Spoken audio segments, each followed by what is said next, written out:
Om Namo Bhagavate Vasudevaya. Om Namo Bhagavate Vasudevaya. Om Namo Bhagavate Vasudevaya.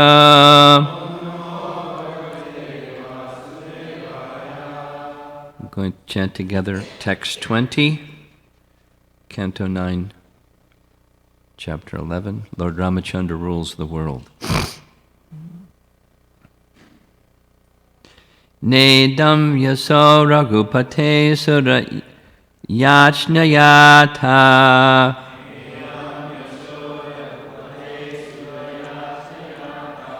Lila tanor adika samya vimukta dhamna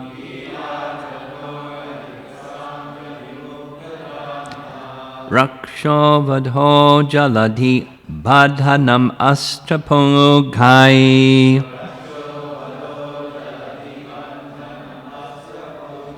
Kim tasya shatru hanane kapaya sahaya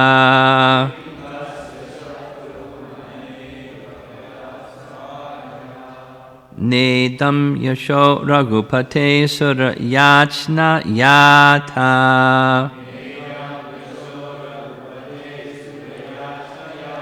Lila tanor adika samya vimukta dhamnaha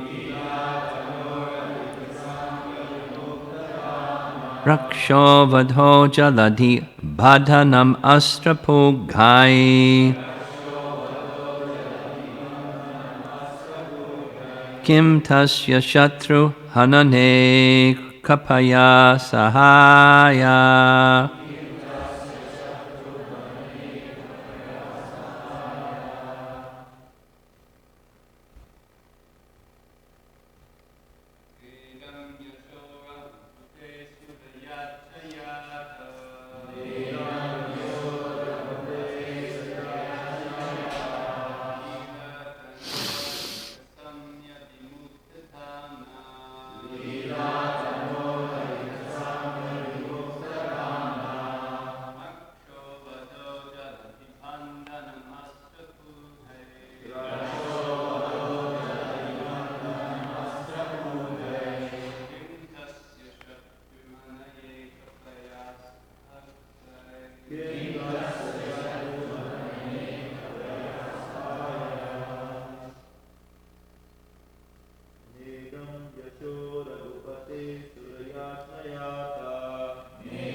Ugai.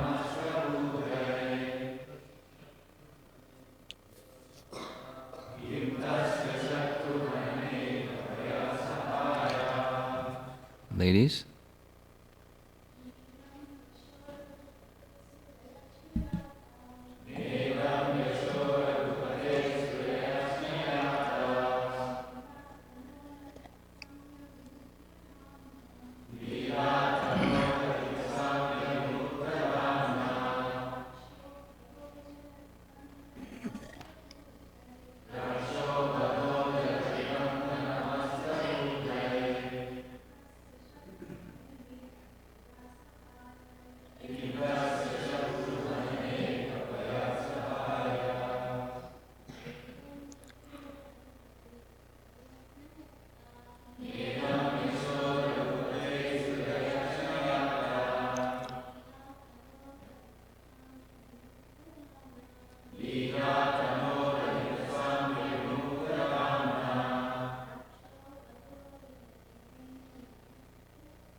Na, not. Idam, all these. Yashaha, fame. Raghupatehe, of Lord Ramacandra. Sura Yashnaya, by the prayers of the demigods. Ata Lila Tanoho, whose spiritual body is always engaged in various pastimes. Adhika Samya Vimukta Dhamnaha, no one is greater than or equal to him. Raksha Vadaha, killing of the Rakshasa Ravana. Jaladhi Bandhanam, bridging the ocean. Astra Pughai, with bow and arrows. Kim, whether. Tasya, his.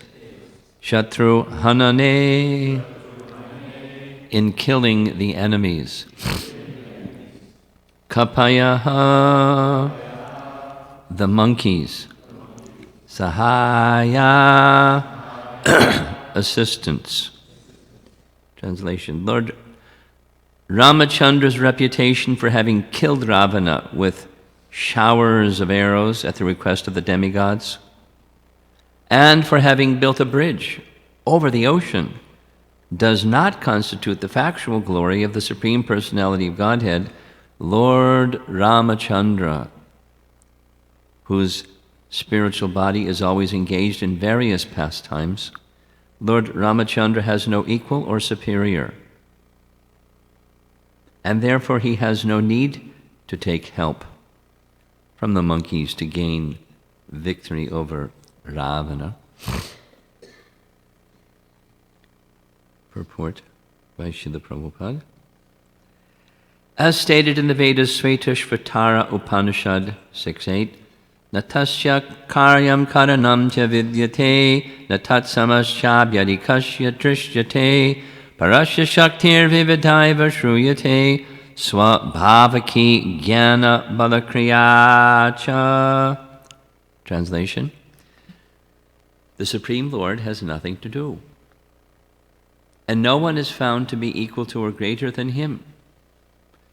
For everything is done naturally and systematically by his multifarious energies. The Lord has nothing to do. Na tasya karyam karanam cha vidyate. Semicolon. Whatever he does is his pastime. The Lord has no duty to perform to oblige anyone. Nonetheless, he appears to act, to protect his devotees or kill his enemies. Of course, no one can be the Lord's enemy, since who could be more powerful than the Lord? There is actually no question of anyone's being his enemy. But when the Lord wants to take pleasure in pastimes, he comes down to this material world and acts like a human being, thus showing his wonderful, glorious activities to please the devotees. His devotees always want to see the Lord victorious in various activities, and therefore to please himself and them, the Lord sometimes agrees to act as a human being and perform wonderful, uncommon pastimes for the satisfaction of his devotees. This is the day of the year where we celebrate or honor the appearance of Lord Ramachandra. This is a nice purport explaining why he appears, the glories, his glories and the glories of his appearance.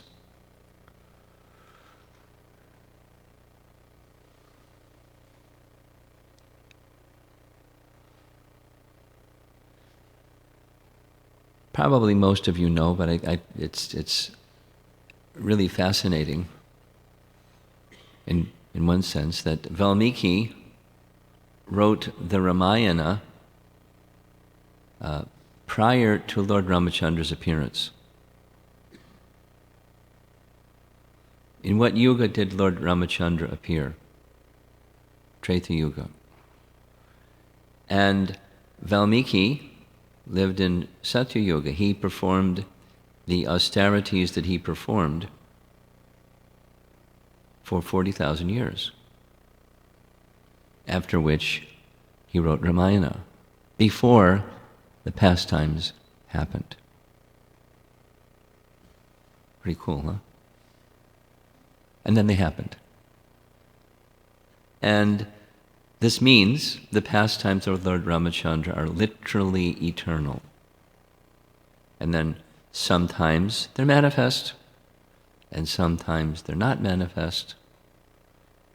And those who are pure in devotion, even those pastimes that are not manifest within their heart can be manifest. That's a whole other dimension of Krishna consciousness. But when the Lord manifests his pastimes, he does so to attract the hearts and the minds of his devotees. Here we're hearing Prabhupada say 3 times, the Lord, it's not possible for him to have enemies. So let's just speak for a moment about the fact that he has no enemies. What's Ravana? He's definitely inimical. Look what he did. Stole Sita. Tried to have his military kill Ramachandra. He deployed this general and that general and this army and those spies and conspiring, and I mean, he was behaving like an enemy. But so he has no enemies means from the Lord's side, he has no enemies. So persons may behave towards him as enemy, and then he'll reciprocate, oh, you wish me to be your enemy. Okay. But he's not feeling enemy-like or inimical. That rascal. Although in his Leela, he will sometimes say such things. It's a mystery. Let's step back. If one thinks of he who is transcendental to be like us who are not transcendental, it's a mistake, and we won't understand him. So to understand him, go the other direction, we must understand that he's transcendental. And that what the verse is saying, so it just mentions 2 of his unlimited pastimes. 2, one being killing Ravan with showers of arrows upon the request of the prayers of the demigods. 1. 2, he built a bridge with stones across the ocean. 800-mile bridge with stones floating. So those are 2 out of practically unlimited. And this is not the real glory of Lord Ramachandra. What's the real glory of Lord Ramachandra? Well, it's not only saying one thing, this is the real glory and anything else isn't the real glory. Rather,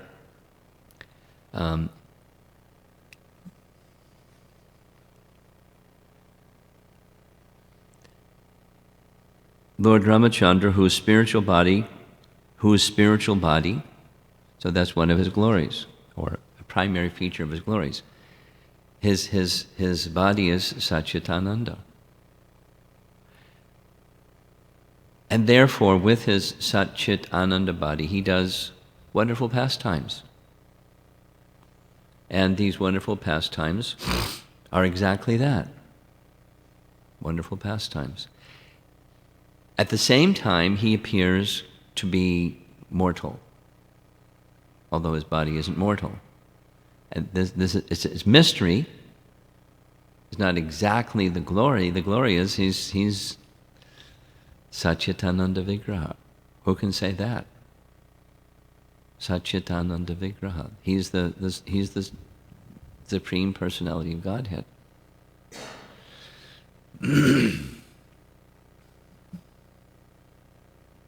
Hanuman offers prayers in the 5th canto Bhagavatam, chapter 19, Kim Purusha Varsha is being described, where Hanuman lives or resides for the duration of the universe, because when later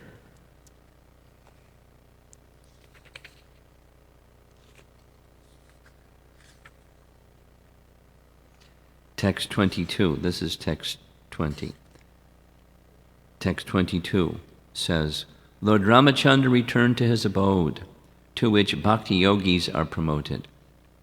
This is the place to which all the inhabitants of Ayodhya went after they served the Lord in his manifest pastimes by offering him obeisances, touching his feet, fully observing him as a father-like king, sitting or lying down with him like equals, or even just accompanying him. So the transcendental abode of Lord Ramacandra is eternally manifest in Haridham, the spiritual world. It's the uppermost region of Haridham, Ayodhya Dham.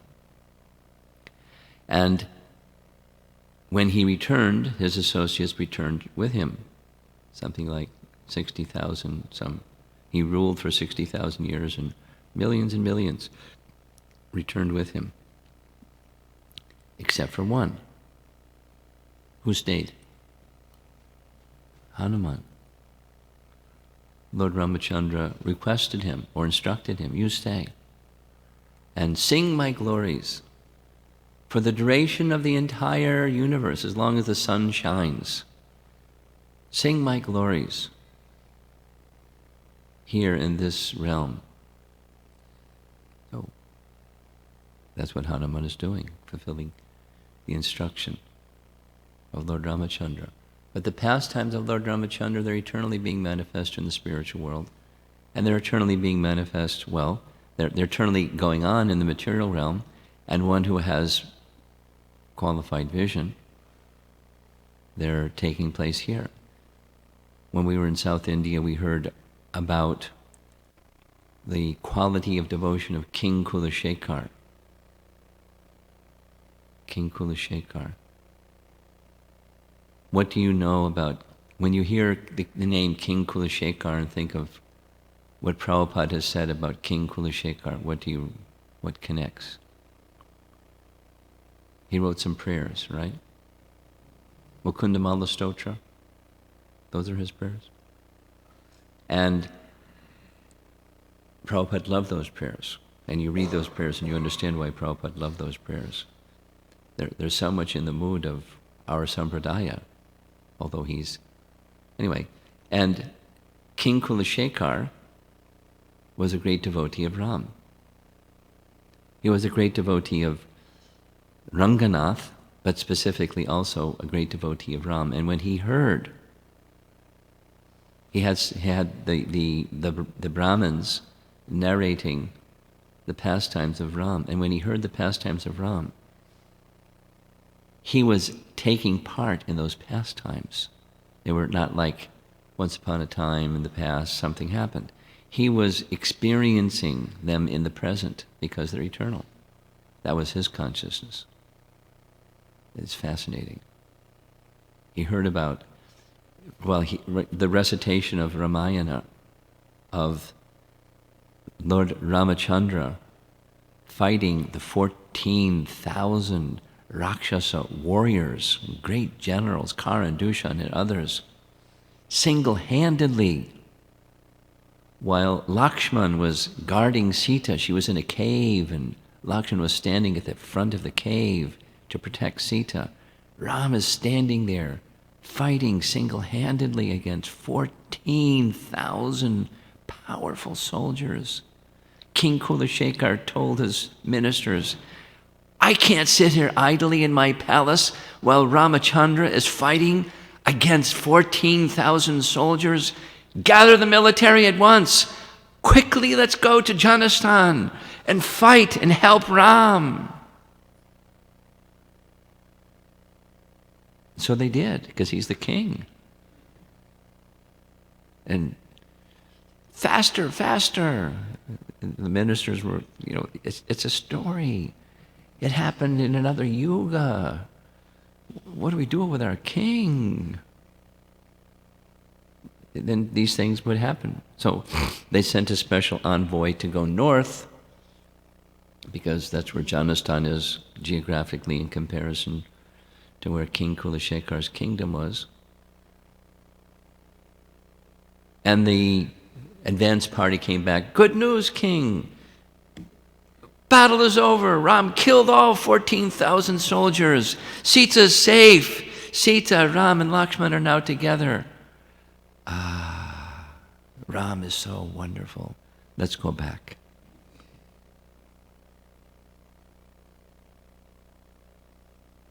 And then another time. So without the details, nice.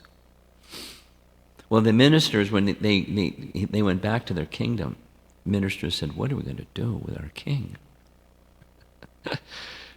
Tell the narrator of Ramayana only to read the nice parts. No more battle scenes. Our king, we don't know what gets into him, but he, So the person who was the reader, the reciter of Ramayana, he followed what the ministers said. He just read the nice parts. But one day he had to go out of town.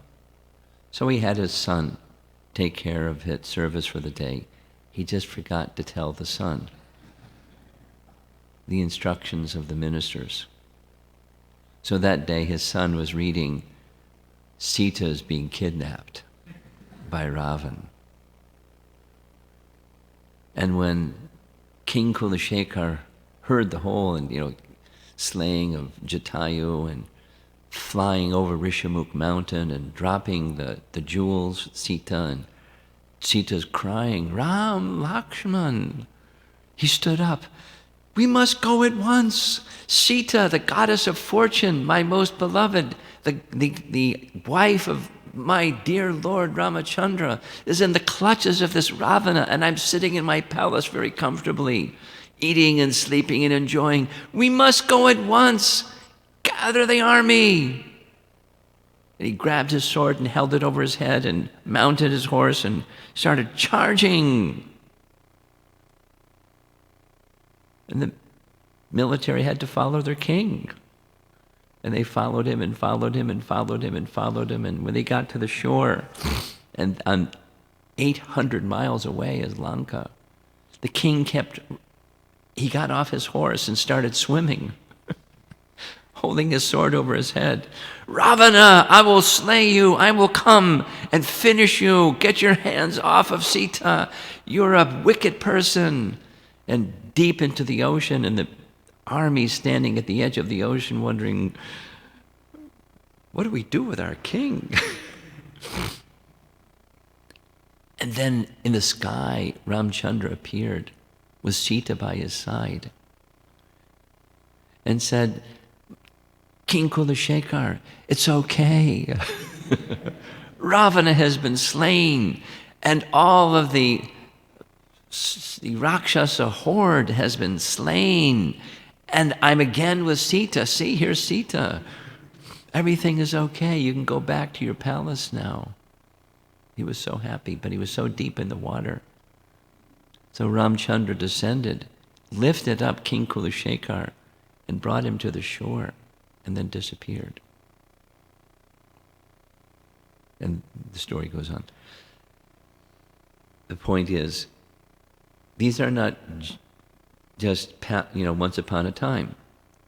There was a nice Leela that Ramachandra performed. He exhibited his eternal pastimes, but his pastimes are eternal. And one whose consciousness Same with Krishna, one whose consciousness becomes sufficiently elevated and purified, one can enter into those pastimes, and the Lord will directly reciprocate with him. This is a fact. So we're not limited by time and space. We're limited by our contamination. And the final verse of this section, text 23, says, O King Parikshit, anyone who orally receives the narrations concerning the characteristics of Lord Ramachandra's pastimes will ultimately be freed from the disease of envy, and thus be liberated from the bondage of fruitive activities. And Prabhupada explains in the purport that one becomes envious because of being influenced by the designation of the body. Of course, we get a body is awarded to us because of our rebellious spirit to begin with. And then once embodied, we like it, although it's the source of our misery. It's really dumb. And we're not only like it, we're attached. Even if we don't like it, we're still attached. We're implicated in the network of illusion. So how that network of illusion can be broken is by the process of hearing. We do a lot of hearing. The quality is so-so, but still it's having an effect. We would be in a much worse condition if we didn't hear. So we should try to qualitatively hear, and then this message is that the feature of envy, which obscures our vision of the personality of Godhead, gradually that disease subsides. The bodily identification is gone. And then one can understand Lord Ramachandra, or one can understand the personality of Godhead. So it's a mystery, but mystery solved by Krishna consciousness, or pure devotional service. So in that position of pure devotional service, read the pastimes very carefully, or listen to the pastimes very carefully, and it's very clear that Ramachandra moves between exhibiting his divinity and behaving as if he is ordinary. And seamlessly he just moves between this one and that one, and that one and this one, and this one and that one. So these two pastimes that are mentioned in verse 20, that's on the board that we chanted together, the killing of Ravana and the building of the bridge. These are wonderful pastimes, but the wonderful pastimes of the Lord are just exhibitions of his divine or his transcendental nature. Prabhupada quotes in this verse, in the purport, the Svetashvatara Upanishad verse. Very important verse. It's not Puranic, it's from the four Vedas. Natasya karyam karanam cha vidyate swabhaviki. The last line, swabhaviki jnana balakriyacha. He performs, he doesn't have anything to do, and yet he does. That's called the pastime. He doesn't have anything to do. He doesn't have to do. We do things because we have to do things. Either we have to because there's a spirit soul animating the body and you have to do something. But those things that we have to do, religiously we have to do, it's an obligation. We have to do because we want something. It's fruitive activity. We want something, so we do something to get something. Whether it's unregulated or, the atheistic, or regulated and theistic, we do something to get something. But the Supreme Lord doesn't have to get anything. And he doesn't need anybody's help to get things. There's this really nice, there's so many, but one really nice passage where Vibhishan wants to take shelter of Ram, but he recognizes as he's coming to where all the monkey soldiers are,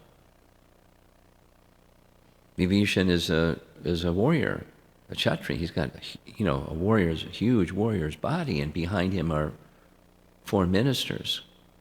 So the monkey warriors, they're fired up. They want to get Ram, and here comes Ram's brother, and then he's prudent. He doesn't just go to Ram. He seeks their favor, says to Sugriva, could you act as my intermediary? Could you offer my words to Ram? I want to take shelter of you. Tell him, I am Ravan's brother. Ravan, who has stolen Sita. I am Ravan's brother. And I made every effort to give good sense to my brother, but he rejected it. So I've rejected him. I told him, give Sita back at once, but he wouldn't listen. So I'm here to take shelter of Ram. Please ask Ram to accept me. And Sugriva didn't want Ram to accept him, didn't trust him, gave his reasons why. And part of the response from Ram is, Sugriva, I understand why you're speaking the way that you're speaking. You don't want any harm to come to me. You don't trust him because he could do this and that and cause me trouble. That's because of your love for me. But Sugriva, please understand. He held up his hand with the little tip of my little finger, without even the help of the other 4 fingers. Just the tip of my finger. I could destroy the entire Rakshasa dynasty. I could destroy the entire planet. I could destroy the entire universe. No one can harm me. And I don't need your assistance to do it. What to speak of my other fingers in my hand? I'm independently powerful. Don't you remember when I fired that arrow through the sal trees? And sal trees are, by the way, it's hard wood and really thick. They're not like, some skinny little tree. And it pierced through all those sal trees and went down to the nether world, offered obeisances to Lord Kapila, and came back into my bow. Remember that? Sugriva, no one can harm me. Having said that, nonetheless, Ram was seeking advice from his ministers. There's the transcendental, and then there's the seemingly worldly. We had this discussion at a gathering last night, 2 Bhakti Vriksha groups together, and one lady was asking, it's a classic question. Why did Ram make mistakes? Question. This mistake, that mistake. He's the Supreme Personality of Godhead. He's not supposed to make mistakes. He's the Supreme Personality of Godhead. He doesn't need anybody's help to do anything. That's what the verse is saying here. That's the real glory. He's all-powerful. The purport, Prabhupada quoting the Shvetashvatara Upanishad. Whatever his pastime, this Swabhavaki Jnana Bala Kriya Cha, these are different Shaktis. Jnana Shakti, Bala Shakti, Kriya Shakti. I learned a lot about it in Brahma Samhita. Those are essential potencies for the Lord's pastime of creation. Now, that looks material. You'll create a universe. But he doesn't do anything. It's just his potencies do everything. Whether it's material creation or building the bridge or killing Ravana, his potencies are doing everything. And even having Ravana standing there in opposition to him, it's his potency. Where does Ravana get his potency from? Same thing that Prahlad said to Hiranyakashipu. Prahlad, where are you getting your power? From the same place you are, my dear demoniac father. So, who's the enemy? It's his potency. It's a pastime.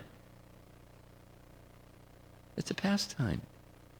It's thrilling. Read the battle pastimes in Ramayana. It's blood-curdling. It's just pastime. He can withdraw all those potencies, withdraw the living entities. He can do whatever he wants to do. He's just performing pastime. Hanuman says in his very beautiful prayers, there's no question of Sita or Lakshman being separated from Ram. He says it emphatically several times. There's no question. It's impossible. They're eternally associated. It's a pastime. And then he goes into, the lamentation and sadness and troubled state of mind that Ram exhibits when Sita is kidnapped. He says, it's not possible. He's Atmaram. He's the place of shelter of all Atmarams. There's no question of his lamentation and sadness and misery. He's the Supreme Lord. So what is it? It's a pastime. It's a transcendental emotion. It's an ecstatic emotion carried out by his internal potency so he can experience varieties of ecstatic emotion.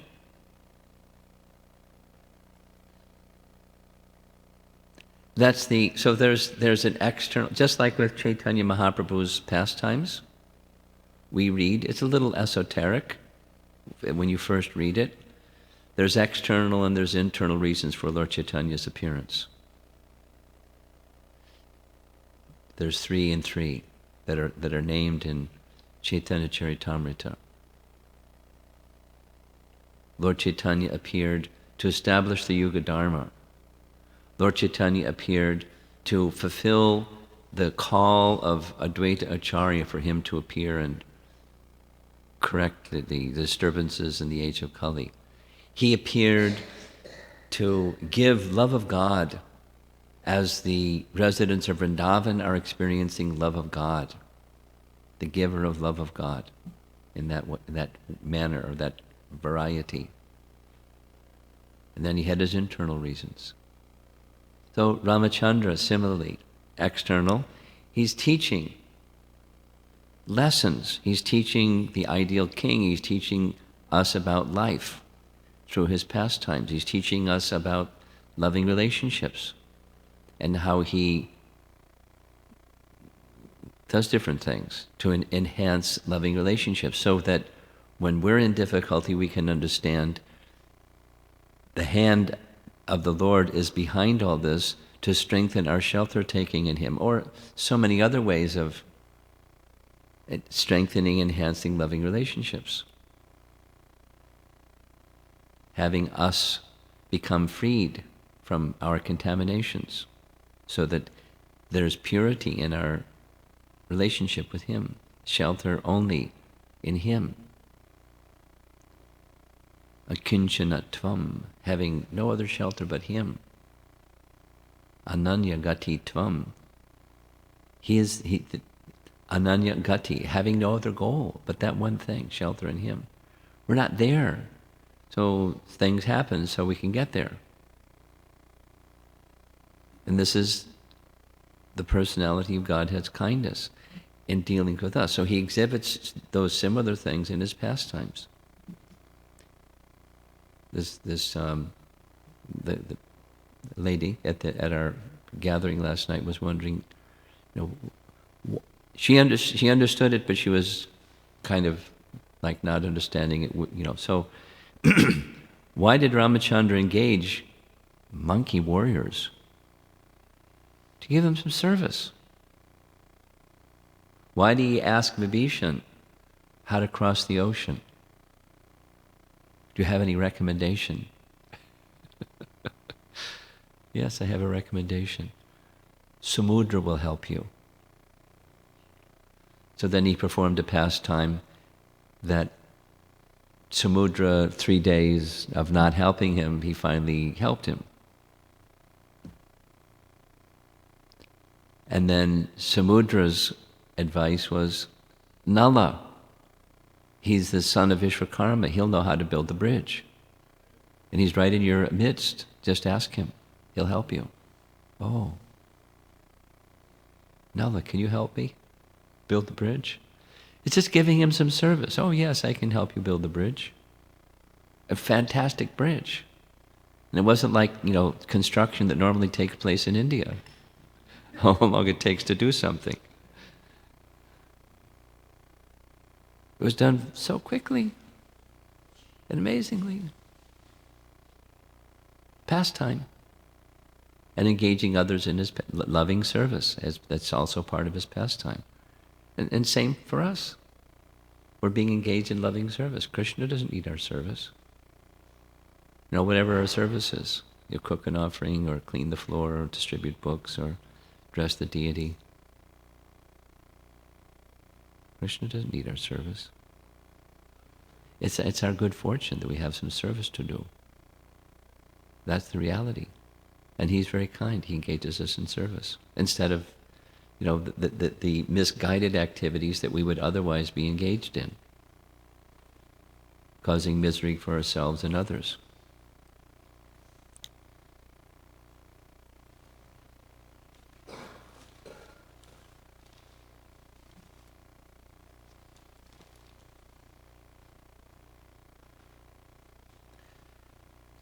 His devotees always want to see the Lord victorious in varied activities, and therefore, to please himself and them, the Lord sometimes agrees to act as a human being and perform wonderful, uncommon pastimes for the satisfaction of his devotees.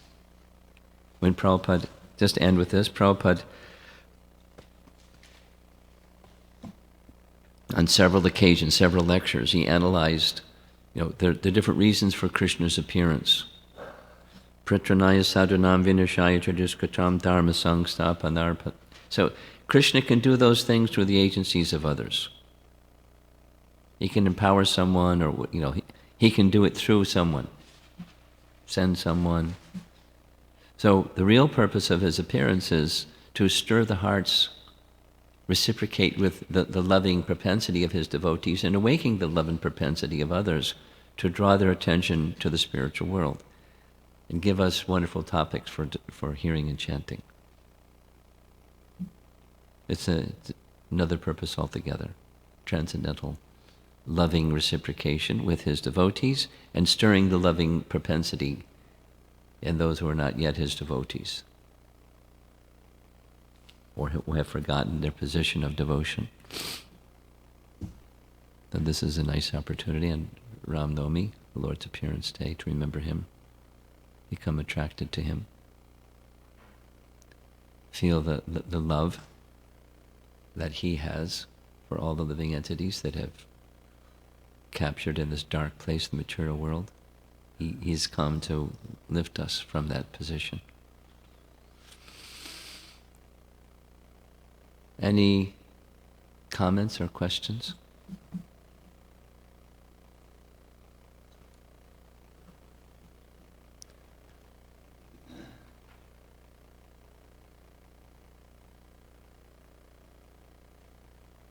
Hare Krishna.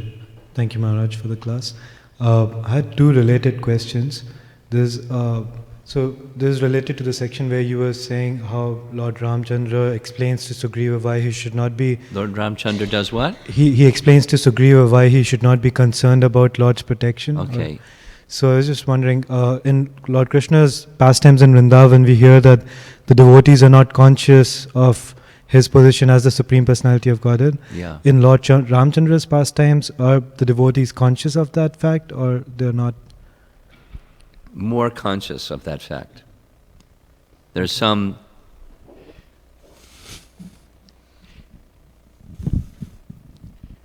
I'll make it short. I'll try to make it short. Within Goloka, there are 3 primary realms. And one of those primary realms is Vrindavan, and then Mathura, and then Dwarka. Successively, there's less, so Dwarka, Mathura, Vrindavan. In Vrindavan, even Krishna shows his divinity. He shows his divinity. And to some, for some, at least some acharyas describe like this, they understand Krishna's divinity, but the internal potency is so strong. The loving sentiment, the intimacy sentiment is so strong, it very quickly eclipses that. There's examples. Then in Mathura, we'll get to Ayodhya, but then in Mathura, there's some acknowledgement of his divinity, but that also becomes quickly covered, so that the intimacy can take place. The classic example is Krishna coming before Vasudeva and Devaki after 12 years of his being away, and they see him as God, and then he covers them so they can embrace him as their son, and Balaram. So, more Aishvarya, less Madhurya. And Dwarka, more Aishvarya, less Madhurya. And that's Goloka. And then the uppermost region of Haridham is Ayodhya, because still lots of intimacy, but also Aishvarya, more so than in Dwarka. So, but there's both, on the one hand and on the other hand. And it's all the movements of the internal potency having to do with the regard the living entities have for him, and Lord Ramacandra takes the position according to the living entities' regard for him. So sometimes the divinity, sometimes the ordinary. And then in the rest of Haridham, primarily it's Aishvarya.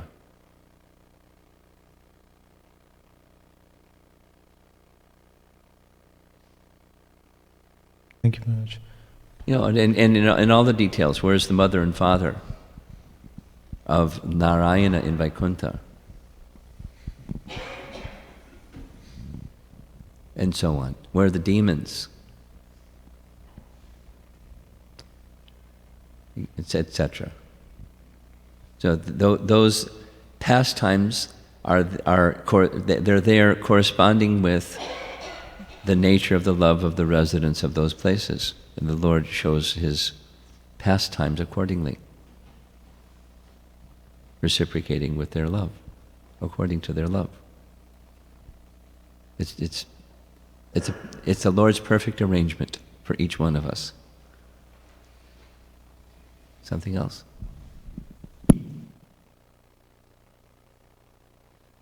Okay. Short class. Yes. This was previous. We've been reading the 7th canto, and there's description of Jai and Vijay, who've taken birth as Hiranyakashipu and Ravana, etc. So in the purports, Prabhupada, it mentions that these demons are always liberated.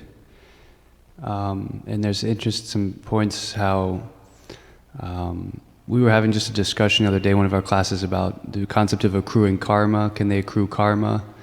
And goodness. the answer was that, well, no. And then someone said maybe they have a Satchit Ananda body. But when Shishupal left... Who has Satchitananda bodies? Hiranyakashipu in Ravana? That was what someone... No, come on. Yeah. Yeah, the example was that Shishupal, of course, his soul merges into Krishna's body. But the Shishupal body wasn't that. That's his soul. Right. Not the Shishupal body, or the Ravana body, or the Hiranyakashipu body. They're not Satchitananda bodies. So how is it? So is there any karma, or how is it that they're liberated even in that embodiment? Well, they're acting under the indication of the Supreme Lord. There's a in the passage in Vishwanath Chakravarti Thakur's commentary on the cursing of Jai and Vijay. In his commentary, he writes, Jai and Vijay, they were gatekeepers. They're not just, at the gate of Vaikuntha, there's other pastimes where they were in his palace, gatekeepers or doorkeepers. That's their service. And they, being intimately associated with the Lord, they understood. The Lord desires, he has different desires. And one of those different desires is, he likes chivalry. It's one of his rasas, secondary rasa. He likes. But who's a good combatant? Nobody. Our dear Lord Narayana, they prayed, if you so desire, we can take that service. If you wish, you make some arrangement. We can take that service. So to fulfill the desire of Jai and Vijay to take that service, he made the arrangement. It goes on, it's really it's very intricate. One time, once upon a time, they were guarding, Narayana wanted to take rest, right? Narayana wanted to take rest. So he said, you please guard my door, make sure nobody comes in. I want to take rest. So the goddess of fortune wanted to see Narayana. And Jai Vijay said, no, you can't. He wanted to take rest. He said, you can't go in. So she became transcendentally upset. So when Narayana woke up, pastime, Lakshmi shared with Narayana, you know what Jai and Vijay did? They wouldn't let me in. You should punish them. He didn't want to punish them because they were doing what he had asked them to do. Literally. Even the goddess of fortune, he was following. But she was with that mood. She wanted him to punish them. So the cursing of Jai and Vijay was the fulfillment of Lakshmi's desire. It was the fulfillment of Jai and Vijay's desire. It was the fulfillment of the Lord's desire. And it was the support of the Brahmanas, the four Kumaras. So Vishwanath Chakravarti Thakur says, just see how expert the Lord is. And things that are very complicated, we get spun out when things are complicated. For him, he just, natasya karyam karanam javidyate. He just, through his potencies, he does things. So they were transcendentally situated in the sense that they were carrying out the desire of the Lord. They're in a liberated position because they're carrying out the desire of the Lord. But they behaved. They behaved, and they weren't like actors in a drama. Supposing somebody here we're doing, Janmashtami drama, and somebody plays the role of Kamsa. They're just playing the role of Kamsa. When Kamsa was playing the role of Kamsa, he was inimical. It wasn't just a drama. And same with Krishna. When Krishna, it's a different realm. The pastimes of the Lord and his devotees, different. Not pretend. Let's pretend. Da da da da da da. Okay. And then take your lunch break. Or something. Something else? Yes.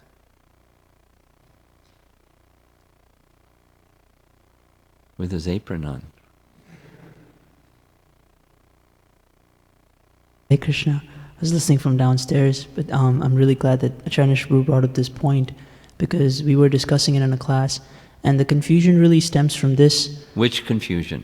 About their bodies in particular, because since they were originally eternal associates of the Lord, the understanding is that this pastime of Hiranyakashipu being killed by Nrsingadev is happening under the auspices of the internal energy of the Lord. Yes, but that doesn't mean the body is Satchitananda. Whoever said that, I'd be interested to see the scriptural reference saying that, because it's... Presented as a question. Huh? It was presented as a question versus Okay. a declaration. Okay, and I'm responding to the question then. Okay, anything further?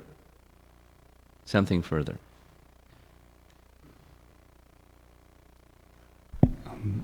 Maharaj, I was hearing one class you gave about Lord Nityananda, where I forget the devotee, but he didn't properly show respect to Lord Nityananda, and therefore he fell down.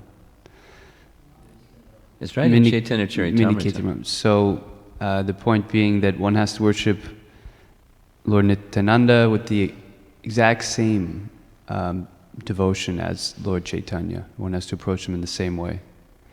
So then I just am commenting, maybe you can, I'm asking, maybe you can comment on that similarly that applies for Krishna, Balaram, and Lakshman, and Lord Ram. Sure. So generally it seems our focus goes on the, I guess you might say the Vishaya, or rather the Ashraya, or like Krishna, Rama, we're focusing... This sounds like a really complicated question. Do you even know what you're asking? I'm just wondering that... I'm wondering what you're asking. To really manifest that means generating a lot of devotion towards Balaram, towards Lakshman. Sure. Hearing a lot of... Sure. On an equal level. Yeah.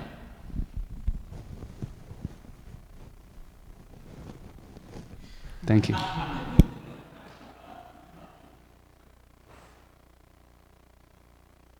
Anything on the ladies' side? Okay, Srila Prabhupada ki jai.